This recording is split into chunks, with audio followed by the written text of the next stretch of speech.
5. The polis as cosmos. Cosmos means order, and the city-state represented order in a wholeness due to its status as the mystical bond of heaven and earth. The polis, or city-state, wholly comprehended man's life until mystical thought made for ascetic withdrawal. According to Jagger, the center of gravity of Greek life lies in the polis. Thus, to describe the Greek polis is to describe the whole of Greek life.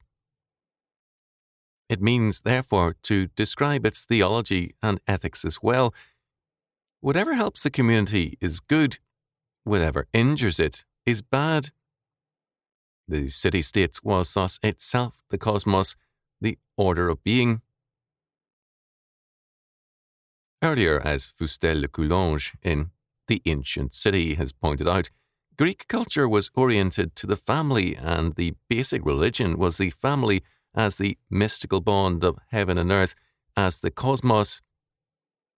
The family gave way to the polis, the city-states as the true cosmos, and law was an expression of the nature of that cosmos.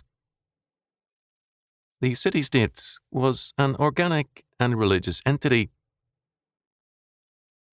What fascism tried very faintly to do, to create a sense of the unity of the people of the state, Greece had in full measure.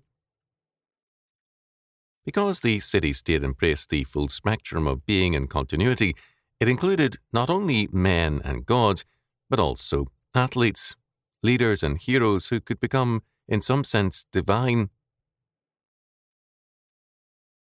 Since being was seen as continuous, an elite could embody divinity or wisdom.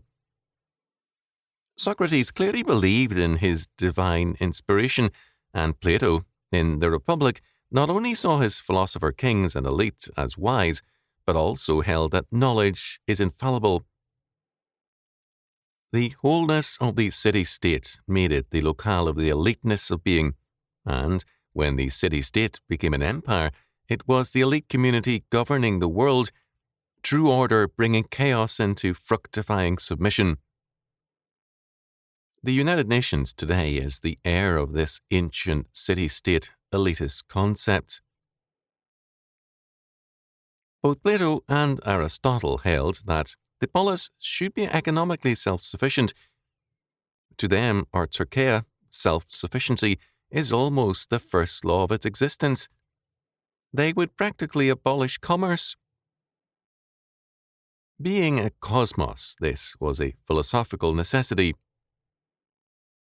Anaximander held the cosmos to be a vast community to which the gods as well as man belonged, and Heraclitus stated that the cosmos is the same for all, and that neither one of the gods nor of men has made it, but that it was always.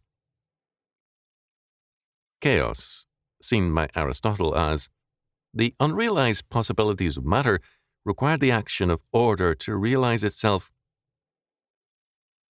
According to one cult, the evil, titanic element in every man's soul, and by analogy in the body politic, must be subjected to the divine Dionysian urge for order, deliverance, and salvation. Aeschylus, in the Orestia, depicted justice as the move from chaos to order. The Furies still moved in terms of ancient family law as a principle of order and demanded vengeance, but in the Eumenides, the Furies transfer the framework of order from the family to the polis and to the gods of the younger generation. They become Eumenides, kindly ones, and the polis emerged as the pattern of justice, of order, of what the Greeks called cosmos. The polis, they saw, was, or could be, the very crown and summit of things. The Furies demanded definite powers before making the transfer, and Athene declared, "No household shall be prosperous without your will." When the question was raised, "You guarantee such honour for the rest of time?" Athene answered, "I have no need to promise what I cannot do," a hint of the basic Greek pessimism with its cyclic view of history. Until that turn of history, however, it was believed that the prosperity and life of the people depended upon the total order of the state.